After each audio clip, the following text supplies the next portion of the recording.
وبقول لك ايه، لو انت مش اهلاوي تعالى افرجك على فيديو جميل جدا جدا جدا ونرجع نعلق عليه.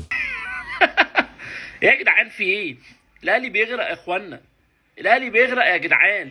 يا جدعان انتوا بقيتوا المركز الرابع، محدش شاف الاهلي. اصله كان عايز يتصدر الدوري. صباح الفل، خلي بالكوا اكتر من كده مش هتظهروا شاشة التليفون بتاعي بعد اذنكم يعني، فاثبتوا على كده بقى. انتوا مش هتحصلوا الكونفدرالية كده، انتوا فاضل لكم مركز وتطلعوا من افريقيا كلها السنة الجاية. الحقوا الاهلي يا جدعان، الاهلي بيغرق. طبعا قبل ما اعلق على اي حاجه قالها راموس الغلابه، انا من الناس اللي بتعشقه بامانه الله، اقسم بالله. انا شخصيا متابع راموس الغلابه ومتابع اخوه، والله العظيم زي العسل الاتنين، اقسم بالله زي العسل. بس انت المفروض يا عم راموس تتعلم من اللي حصل قبل كده.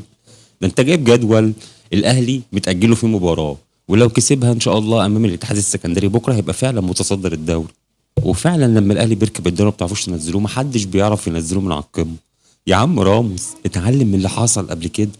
ولو انت مش عارف ايه اللي حصل قبل كده يا عم راموس، انا ممكن افرجك عليه دلوقتي حالا. تيجي؟ تعال افرجك يا عم على اللي حصل قبل كده.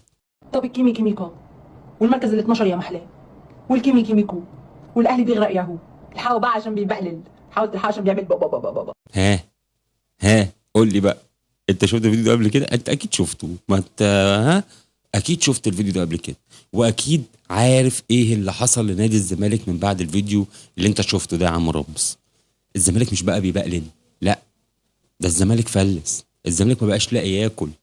الزمالك راح في شربة ميه. حرموا بقى وتعلموا من الدرس.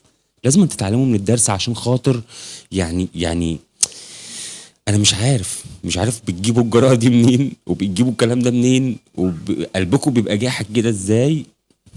قلنا 100 مره، قلنا مليون مره، ناس كتير اعلاميين كتير بره مصر وجوه مصر قالوا لك ما تستفزش النادي الاهلي. اوعى تستفز النادي الاهلي يا عم راموس. يا عم راموس ده الاخت دي من ساعه ما طلعت وعملت الفيديو شحته، بتشحتوا دلوقتي وبتلموا تبرعات وبتلموا نقطه. واقفين بالرق قدام باب النادي، والكهرباء قطعت عليكم من كام يوم. يا عم راموس ابوس ايدك، حبيبي يا راموس، اقسم بالله.